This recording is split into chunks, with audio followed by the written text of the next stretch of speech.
다음 주제는 이런 생각을 하게 되는 거예요. 이런 우리는 누구인가? 어디서 왔는가? 어디로 가는 것일까? 뭐 이런 생각을 하게 되는데, 이제 그 진화적 관점에서 대부분의 과학자들은 설명을 하지요. 그래서 이 부분에서, 종교를 가져와서 그 시각에서 보면 어려움이 발생해요. 그래서 종교적 신앙이 있다 할지라도 일단 과학자들이 어떻게 설명하고 있는가에 대한 이야기를 통해서 우리가 한번 정리해 보자 하는 것입니다. 그래서 인간은 이렇게 체형이 진화되어져 왔고요. 맨 마지막을 뭐 학자마다 다르는데 20만 년 전, 뭐 30만 년 전, 그렇게 사람들은 이야기를 하고 있고요. 여기서 제가 보기에 핵심은 두뇌의 크기인 것 같아요. 두뇌의 크기. 인간이 두뇌가 커졌다는 사실, 여기에서 굉장한 많은 것들이 설명되는 게 아닌가 하는 그런 생각을 해요. 그래서 호모사피언스로 오게 되면서 우리들은 침팬지와는 완전히 다른 머리 구조와 용량을 갖게 되었다 하는 것이죠. 이런 호모사피언스의 유레카가 뭐냐? 요게 핵심이에요. 그러니까 제가 되게 좋아하는 워드가 있거든요. Human being hunted. 그러니까 사냥당하던 인간이 Human being hunter. 사냥하는 인간으로 변모하게 돼요. 두뇌가 커졌겠죠. 언어라는 것을 사용하기 시작했겠죠.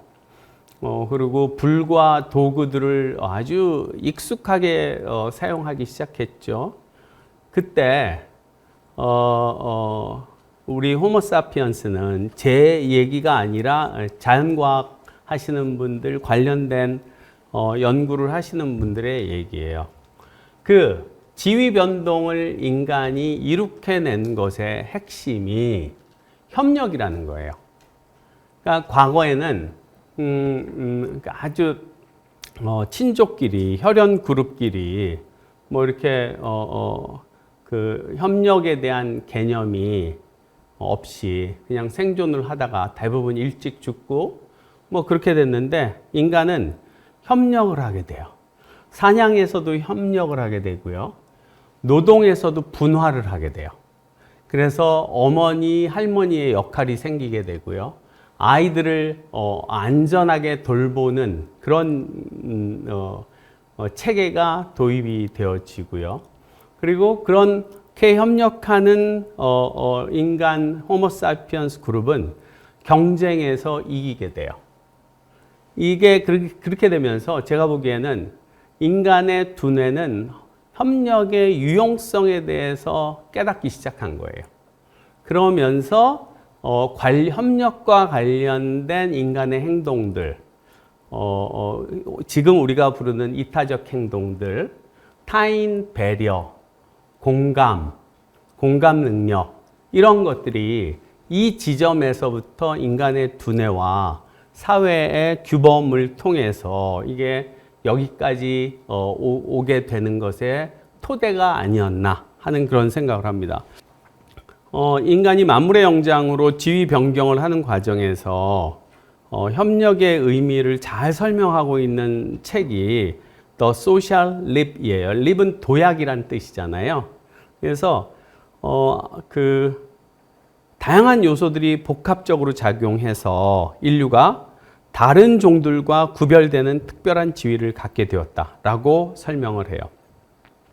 그래서 협력은 단순한 생존을 위한 전략을 넘어서 인지적인, 사회적인, 문화적인 진화의 핵심 동력이 되었다. 그러니까 인간이 협력하는 인간이 되면서 인지적인 발전을 더 갖게 되고 사회적인 규범을 만들 줄 아는 그런 사회적 진화를 형성하게 되고 그 공동체의 문화를 형성하고 그걸 또 진화시키는 그런 종이 되었다 하는 것입니다. 그래서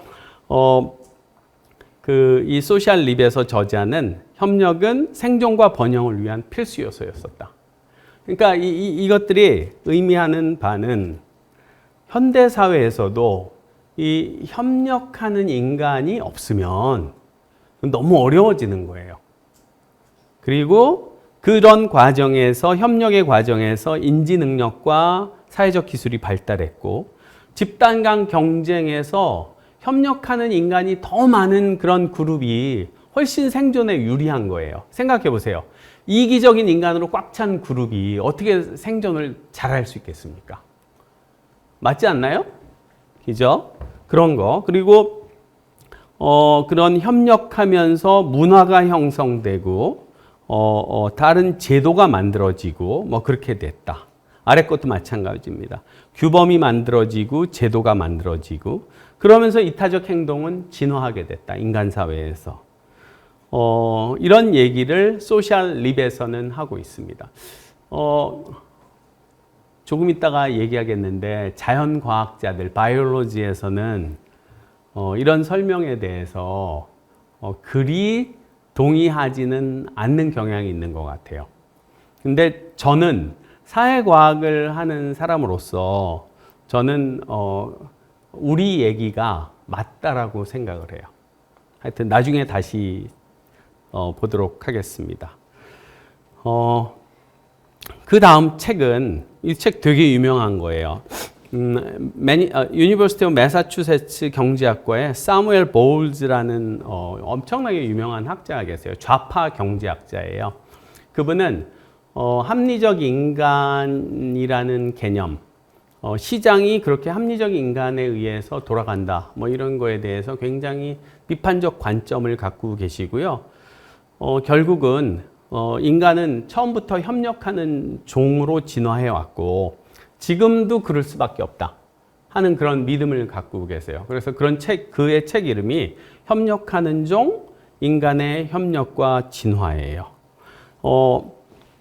그래서 그는 이렇게 얘기를 합니다. 인류가 세계 곳곳에서 거주할 수 있을 정도로 성공한 것은 언어 능력 플러스 협력을 가능케 하는 사회행위 규범, 그리고 그것의 문화적 전달 능력이었다 하는 그런 설명을 하고 있습니다. 결국은 핵심은 머리가 커지고 언어 능력을 갖게 되고 협력할 수 있게 되고 규범을 만들어낸 거, 그리고 거기에 더 나가서 제도를 만들어 서로 돕고 어려운 사람 도와주고 하는 그런 제도를 만들어낸 거, 얘가 인간이 여기까지 오게 되는 것의 핵심이 아닌가 하는 그런 설명을 하는 거예요. 어렵지 않죠? 네. 자, 그래서 협력하는 종이 된 이유, 집단 내 협력이 모든 구성원들에게 너무 큰 이익을 선사한다는 것을 깨닫게 돼요. 아까 설명한 거랑 비슷한 겁니다.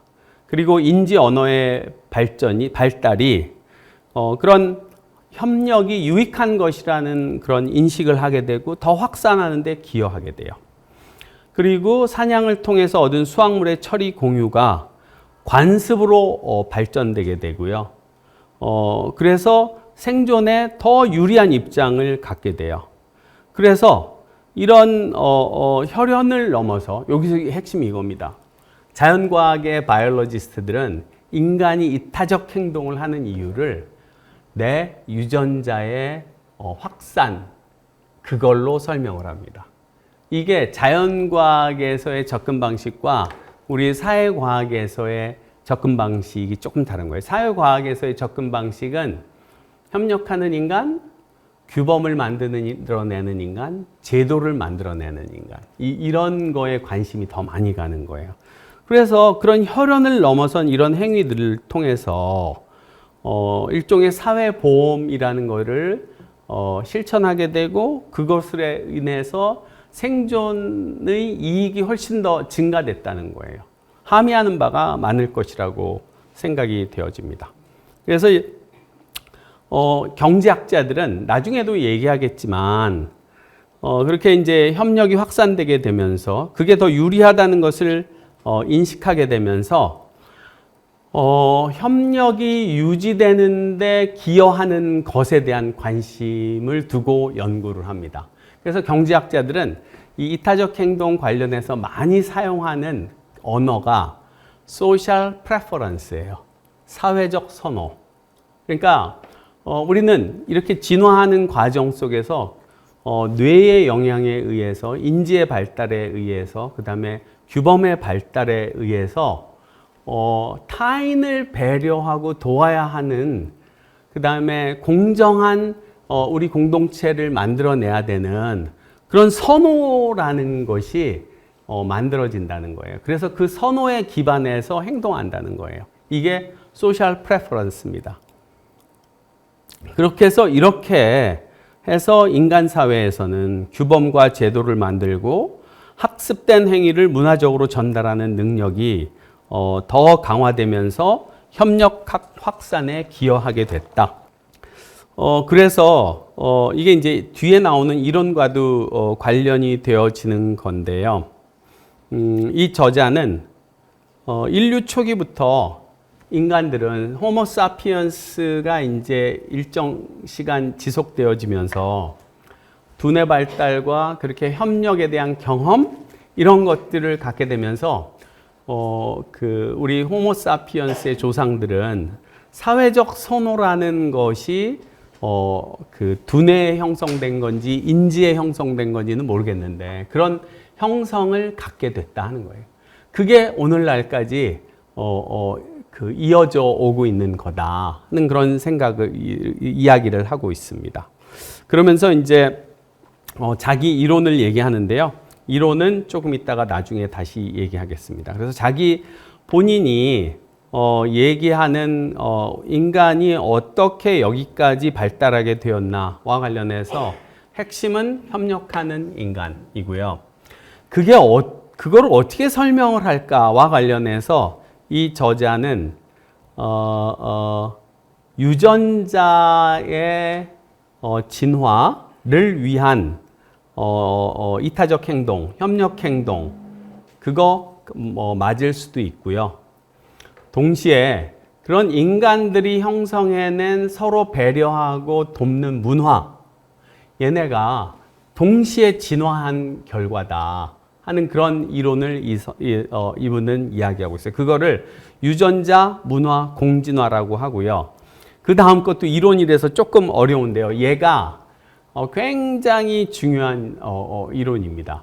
나중에 얘기하겠지만 바이올로지스트들은 인간의 이타성을 kin selection이라는 용어를 써서 설명합니다. 즉 혈연을 향한 희생 행위를 한다는 거예요. 모든 동물은. 왜? 나를 희생하고 내 유전자를 어떻게 하려고? 더 번식시키려고. 그게 자연과학에서의 생각이에요. 근데 이제 일부 자연과학자와 사무엘 보울즈는 그것만으로 설명할 수 없다. 그것만으로 인간 사회 설명할 수 없다. 그렇게 킨 셀렉션이 전개될 수도 있으나 인간 사회에서는 협력하는 종이 서로 모여서 협력하고 그리고 문화를 만들고 그러면서 그 그룹의 생존력이 더 좋아지고 하는 그 과정을 통해서 협력과 이타적 행동들은 또 진화해 나온 것이다. 그래서 여러분 다수준이라는 말을 우리 사회과학에서는 통계에서 많이 씁니다. 멀티레벨 어널리시스라고 인디비주얼 레벨 혹은 그룹 혹은 조직 그 레벨에서의 영향력을 이렇게 보는 그런 통계법이 있는데 그거와 마찬가지로 인간 협력의 기원을 그는 다수준 선택 이론이 맞는 것 같다 하는 그런 얘기를 하는 것입니다. 즉 저는 이렇게 이해해요. 인간 사회 독특하다. 뭐로 독특해? 규범이 있는 인간 사회잖아요. 제도가 있는 인간 사회잖아요. 그것이 또 진화하는 그런 인간 사회고, 그러면서 그런 서로 돕는 문화 속에서 사는 그런 공동체들은 생존이 생존의 가능성이 훨씬 더 높아지고, 그거를 빼놓고 혈연 선택 이론으로다가만 인간의 이런 행위를 설명하는 거 본인들은 동의하기 어렵다 해서 이런 이야기를 하는 겁니다. 조금 어렵죠? 그런 거고요. 그러면서 맨 마지막 장에서 그는 얘기합니다. 여전히 이 인간 협력 유효한가? 유효하다는 것이죠. 그 현재 우리가 기대고 살고 있는 시장은 분명한 한계를 갖고 있고, 호모 이코노미쿠스보다는 지금 같은 인간이 현대 사회에서 만든 시장에서는 그런 것을 경제학자들은 대부분 주장하고 있는데, 꼭 그럴까? 이분은 도덕적인 시민으로 행동하는 그런 인간들이 또 꽤 있다 하는 그런 얘기를 하면서, 우리는 그 부분을 놓고 호모 이코노미쿠스, 합리적 인간, 그것만을 강조하는 것은 말이 안 된다 하는 그런 얘기를 하고 있습니다. 그래서 다른 사람의 후생에 대한 관심, 경제학에서는 복지를 이 단어를 많이 써요. 후생. 오케이. 그래서 다른 사람들의 후생에 대한 관심, 공정한 절차에 대한 관심, 이런 선호가 현대 사회에서 핵심이다, 필수적이다. 우리 그거 빼놓고 가면 안 된다 하는 그런 주장을 하는 책입니다.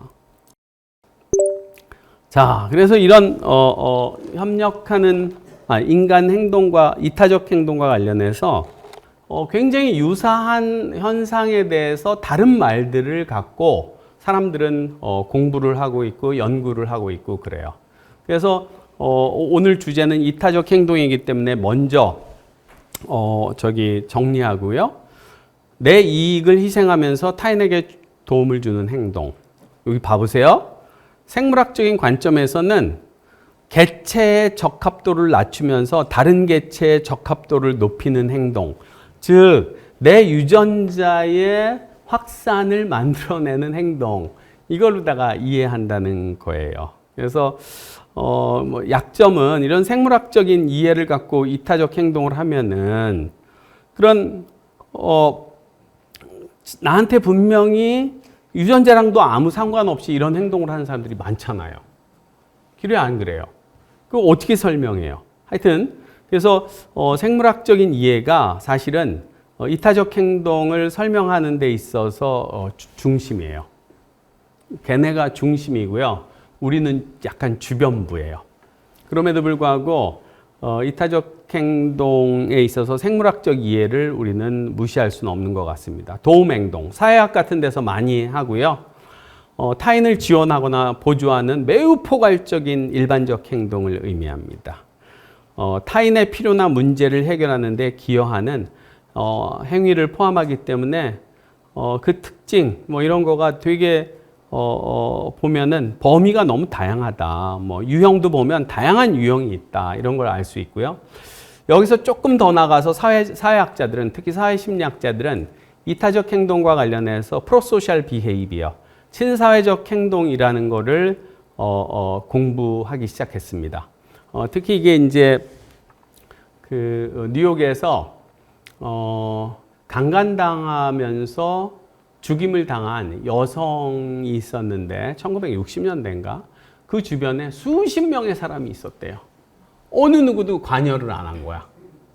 그래서 이거 맞아? 하게 되면서 사람들은 이거를 우리가 어떻게 이해하고 극복해야만 하는가. 그래서 바이스탠더인가 그래요. 그렇게 방관자를 넘어서 친사회적 행동 양식이 인간 사회에는 있다. 그러면서 사회학에서는 이거를 갖다가 공부하기 시작했어요. 그래서 도움행동 다음으로 포괄적인 개념이고요. 이 개념은 개인이나 집단에 의한 타인이나 사회 전체에 이익을 주는 모든 종류의 행동을 포함해서 이야기를 해요. 꽤 큰 개념이고 사회심리학자들이 매우 초점을 두고 공부하는 영역이죠. 그리고 제가 보기엔 얘는 원형인 것 같아요. 협력행동. 인간의 진화 과정에서 제 개인적인 해석은 예부터 있었던 게 아닌가 하는 그런 생각이 들어요. 서로 돕고 협력하고 남의 자식도 전 먹이고 돌봐주고 하는 그게 모르겠어요. 인간의 두뇌에서 그런 공감과 인지적인 능력이 만들어져서 그게 된 건지 이런 협력 행동을 하면서 그 유익에 의해서 우리의 인지와 그런 거가 두뇌가 더 발전하게 된 건지 혹은 쌍방적인지 모르겠는데 저는 얘가 원형인 것 같아요. 2명 이상의 개인이나 집단이 공동의 목표를 달성하기 위해 함께 노력하는 것을 의미합니다. 그리고 일부의 또 사람들은 generosity라는 것에 관심을 두고 공부를 또 하고 있어요. 일반적으로 예상되거나 요구되는 수준을 넘어서 타인에게 자원 등의 도움을 제공하는 행동을 이야기합니다. 보면 비슷비슷해요. 그렇죠? 안 그렇습니까? 되게 비슷비슷해요. 그래서 이런 글들을 읽다 보면 뭐 이런 것들이 존재해요. 그래서 저는 혹시라도 관심이 있으신 분들의 앞으로의 연구를 위해서 유사 행동들에 대한, 유사 개념들에 대한 정리를 해보고 싶었고요. 그 다음에 경제학에서 관심을 두는 단어인 것 같아요. 타인 배려, 고려 행동. 이거는 그 정의는 자신의 이익뿐 아니라 다른 사람들의 복지와 감정을 고려하여 취하는 행동. 즉, 자신의 이익뿐 아니라 다른 사람들의 복지와 감정을 고려해서 취하는 행동으로서 이는 완전히 자기중심적인 행동과 대비되는 개념으로서 사회적 상호작용에서 중요한 역할을 수행한다라고 얘기하고 있습니다. 저는 얘네들의 이 설명이 조금 마음에 들어요. 인간은 이기적인 경우가 많죠. 그런데 동시에 타인 고려 행동을 한다는 거예요. 그래서 이기적인 인간이 행하는 타인 고려 행동, 이거를 연구하는 사람들도 많고요. 이타적 행동과도 관련해서 많이들 연구하는 주제입니다. 사회적 선호, 아까 말씀드렸다시피 경제학과에서 많이 선호하는 개념이고요. 타인 배려 행동과도 밀접한 연관성을 갖습니다. 개인이 자신의 결과뿐만 아니라 타인의 결과에 대해서도 어떤 가치를 부여하는 것을 나타냅니다. 그래서 인간은 자기 이익만을 고려하는 게 아니라 타인에 대한 이익과 사회적 공정성 등을 고려하면서 행동한다는 거예요. 그래서 경제학자들은 이 소셜 프레퍼런스에 대한 연구가 굉장히 많아요. 그 중에 형태 하나가 이타성, 불평등 회피 행동, 상호성, 공정성 선호, 뭐 이런 것들을 포괄하고 있고요. 이런 다양한 개념들은 밀접하게 연관되어 있다. 그리고 이런 인간들의 복잡한 사회 행동을 이해하는데 그 선택적으로 사용되는데 다 중요하다. 뭐 이런 얘기를 하고 싶고요. 이타적 행동을 설명하는 이런 범주들. 여러분들이 이걸 보시면 야, 이게 사람의 이타적 행동에 대한 접근 방식은 다 다르구나. 초점이 다르구나 하는 것들을 갖다가 이해하시게 돼요. 저 사실 이런 페이퍼를 썼어요. 그래서 저는 얘네들 괜찮다 해서 제가 여러분들한테 설명합니다. Altruism across discipline. 그러니까 학문 영역을 넘은 이타주의. 의미는 one word. 우리는 한 단어를 사용을 해요. 그런데 다 다른 뜻을 담고 있어요. multiple meaning. 그래서 여러분들에게 그들의 정리를 소개해 볼까 합니다. 그들이 소개하는 첫 번째 이타주의는 심리적 이타주의예요. 심리학에서 다루는 인간의 이타성에 대해서 얘기를 해요. 핵심은 심리학에서 다루는 이타성에서는요, 이타적 행동에는 반드시 선한 동기, 공감이 있어야만 한다. 이렇게 설명을 해요. 즉, 인간의 행동이 이타적이다라고 얘기를 하려면 뭐가 있어야 된다는 거죠? 선행 조건, 공감에서 비롯된 이타적 행동만이 진짜 이타적 행동이다. 그래서 심리학과 철학에서 이런 접근을 많이 하고요. 근데 그걸 어떻게 찾아내? 사람이 공감해서 이타적 행동을 한 건지 다른 이유에서 이타적 행동을 한 건지 저는 찾아내기 어렵다고 생각합니다. 그래서 여러분들이 인간의 이타성에 대한 연구를 하다 보면은 한켠에서는 이런 식의 접근을 해요. 다음, 생식적 이타주의. 생물학에서 사용하는 이타성에 대한 연구예요.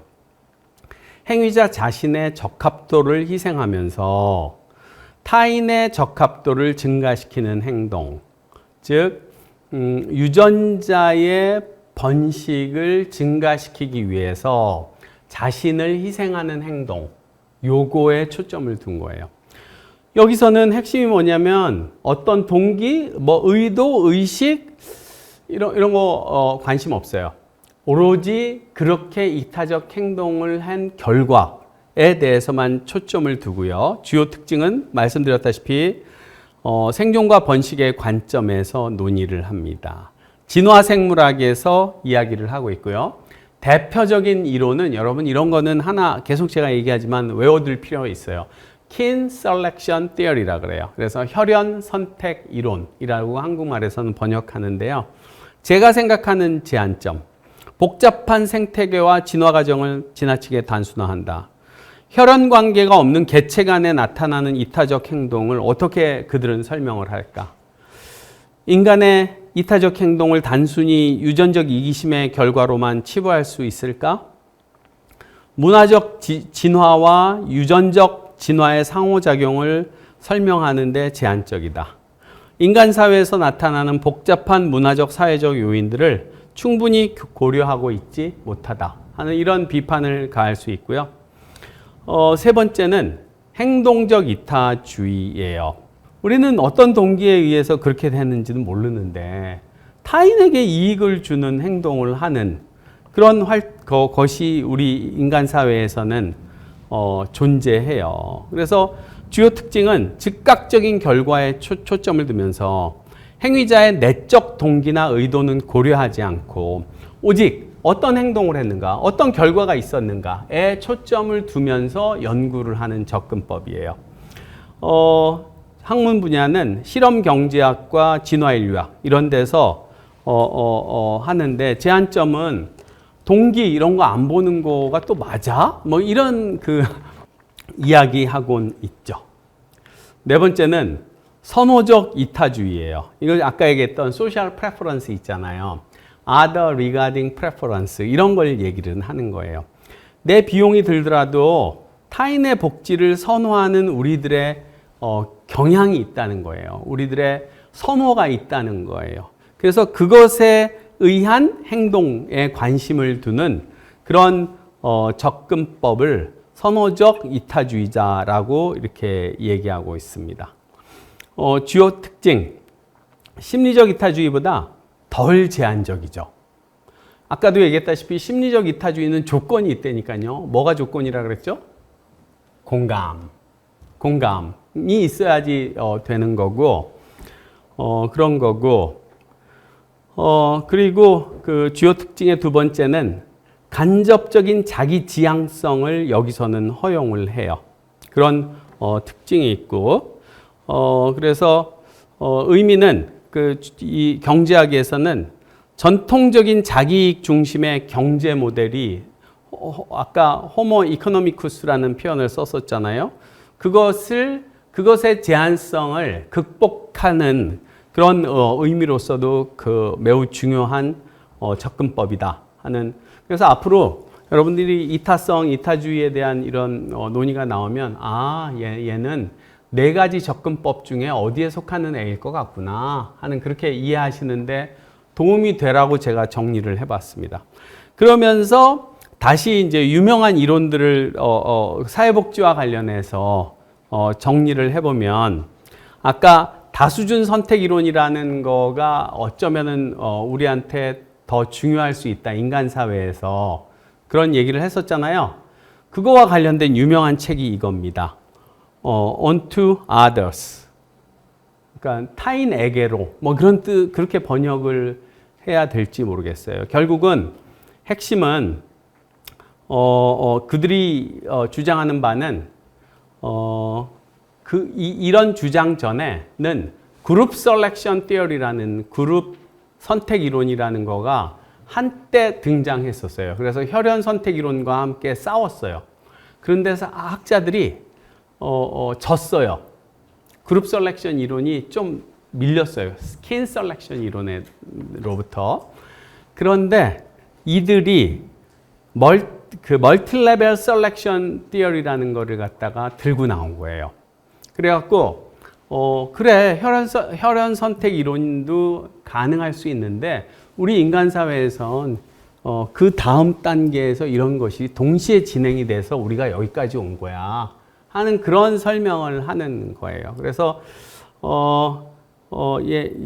얘는 그래서 얘가 의미하는 바는 현대 사회에서 우리 인간이 어떻게 그런 이타적 행동을 더 진화시켜 나가게 되는가에 대해서 킨 셀렉션 티어리의 좁은 시각을 넘어서는 그런 설명을 하고 있다라고 평가를 받고 있어요. 저는 믿습니다. 그러니까 우리 공동체의 이타적 행동이 더 확산되고 강화되어질수록 사회는 안정적이고 생존에서 보다 더 유리하다. 그럼 우리가 그거를 어떻게 만들어낼까? 이게 굉장히 중요한 주제가 될 수 있고 그런 것들을 백업하는 그런 이론이에요. 넘어갈게요. 다수준 선택 이론에서는 그러니까 개체 수준에서 유전자의 이기적 행동이 분명히 있을 수 있다. 그래서 이타적인 행동을 한다. 뭐 이런 설명을 하는 거예요. 그런데 집단 수준에서는 분명히 이타적 행동들이 선호되고 그것이 집단의 번영과 생존에 기여한다. 그렇게 되면 이타적 행동을 하는 집단은 더 성공적으로 번성할 수 있다. 그리고 이렇게 인간에게 있어서 그런 이타성과 협력의 진화는 그렇게 이어져 오고 있는 것이다 하는 것을 갖다가 주장을 하고 있어요. 인간의 협력, 이타성을 뭐로 설명할까 했을 때 바이올로지스트들과 일부 경제학자들은 호혜성에 대한 인식을 얘기를 하고 있어요. 그러니까 그런 거죠. 너 나한테 잘해, 나도 너한테 잘할게. 저는 어찌 보면은 얘가 뮤추얼 에이드의 핵심이 아닐까 싶어요. 상호 부조의 근간이 이런 거고요. 그러니까 개체들이 서로 도움을 주고받고 하는 행동 속에서 협력이 진화해 왔다는 거예요. 이유? 장기적으로 나한테 이득이 되니까. 그래서 호혜성 이론에서는 그런 주고받기. 그래서 예를 들어서 눈에는 눈, 이에는 이. 영어로다가 tit for tat 전략이라고 해요. 실질적으로 우리의 인식 속에서 이거 커요, 안 커요? 매우 크다고 저는 생각을 해요.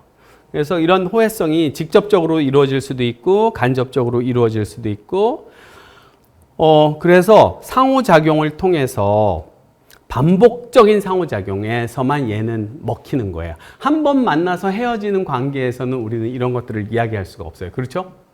기죠? 그리고 이거가 워크하려면 인지 능력이 있어야 되고요. 나중에 처벌 능력이 있어야 돼요. 그래서 이 이론은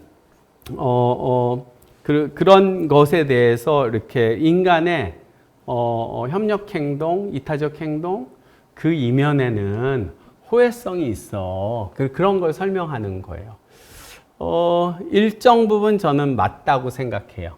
일정 부분 맞다고 하는데 이론의 한계와 비판은 모든 이타적 행동이 그러한가? 여러분 그렇게 보이세요? 아니지. 그렇지만 인간 협력 행동의 진화를 이해하는 데서는 매우 중요한 통찰을 준다. 그리고 집단에서 특히 큰 집단에서 호혜성 이론은 잘 설명력을 갖기 어렵다. 뭐 이런 것들을 사람들은 비판을 하고 있습니다.